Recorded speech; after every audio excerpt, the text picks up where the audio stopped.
자, 2012년으로 한번 가볼까요? 당시 일본은 말이죠. 잃어버린 수십 년이라는 아주 긴 경제 침체의 늪에서 벗어나려고 정말 거대한 도박을 시작합니다.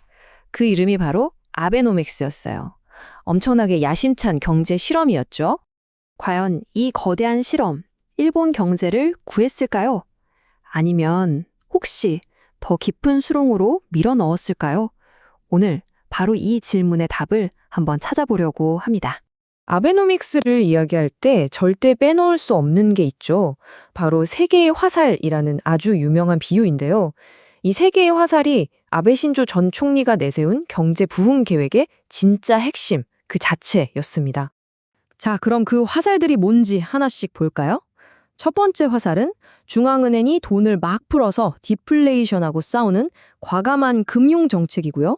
두 번째는 정부가 직접 돈을 써서 경기를 부양하는 말 그대로 유연한 재정 정책입니다. 그리고 마지막 세 번째가 진짜 중요한데 바로 경제의 체질 자체를 뜯어고치는 성장 전략이었죠.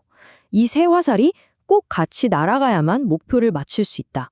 이게 바로 아베노믹스의 기본 설계도였습니다. 와, 근데 처음에는요, 이 전략이 정말 완벽하게 먹혀드는 것처럼 보였습니다. 아베노믹스 초반의 성과는 뭐랄까 정말 눈부실 정도였죠. 자, 이 숫자 좀 보세요. 정말 믿기 어려울 정도인데요.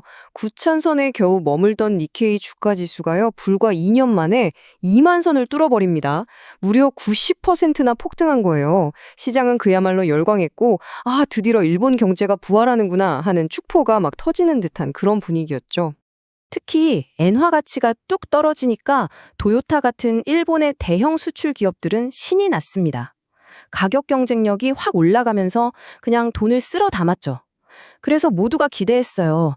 아, 이렇게 돈 번 기업들이 이제 직원들 월급도 올려주고 투자도 늘리고 그럼 경제 전체가 살아나겠구나 하고 말입니다. 하지만 동전에는 항상 양면이 있죠. 이 눈부신 성공 뒤편에는 아주 어두운 그림자가 서서히 드리우고 있었습니다. 그리고 그 균열은 놀랍게도 바로 우리 같은 보통 사람들의 지갑에서부터 시작됐습니다. 주식시장은 저렇게 뜨거운데 현실은 정반대였어요. 기업들은 사상 최고의 이익을 냈다고 하는데 정작 물가 상승을 고려한 일반 서민들의 실질 임금은요, 무려 20개월 넘게 계속해서 줄어들었습니다. 뒷걸음질만 친 거죠. 다들 기대했던 낙수 효과, 그러니까 부가 위에서 아래로 흐르는 효과는 전혀 일어나지 않았던 겁니다. 대기업이랑 부자들만 더 부유해지고 그 돈이 아래로 흐르질 않으니까 결국 일본 GDP의 60%를 차지하는 개인 소비가 꽁꽁 얼어붙어 버린 거죠. 그래서 일본 종합연구소의 모타니 고스케 수석연구원 같은 전문가는 아주 신랄하게 비판합니다. 이건 일본 경제의 가치를 떨어뜨린 망국 정책이었다고 말이죠.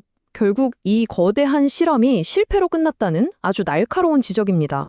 설상가상으로 처음엔 수출을 도우려고 일부러 만들었던 엔저, 그러니까 엔화 약세 현상 후 나중에는 오히려 경제의 발목을 잡는 나쁜 엔저라는 부메랑이 되어서 돌아왔습니다. 자, 나쁜 엔저가 뭐냐면요. 쉽게 말해 이런 겁니다.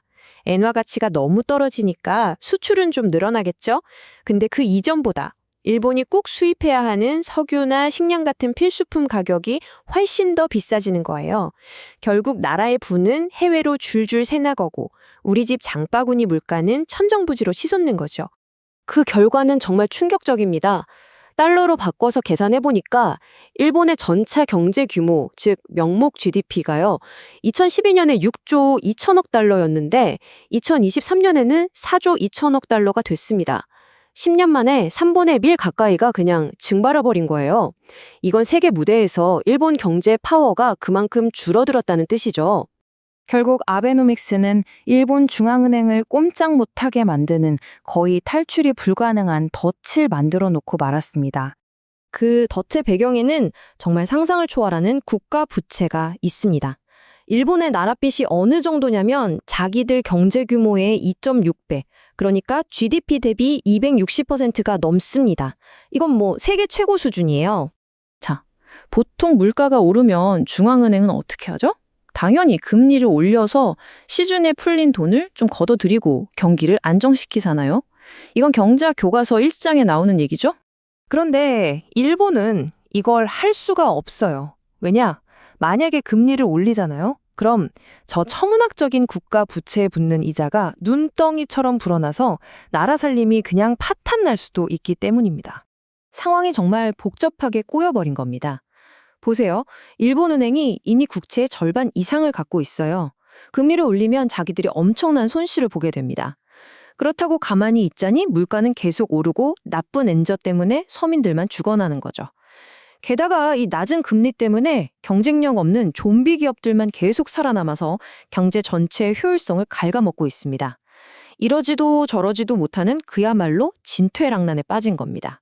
결국 사람들이 가장 기대했던 세 번째 화살, 그러니까 낡은 규제를 풀고 경제 체질을 바꾸는 그 구조 개혁은 사실상 쏴보지도 못하고 끝났습니다.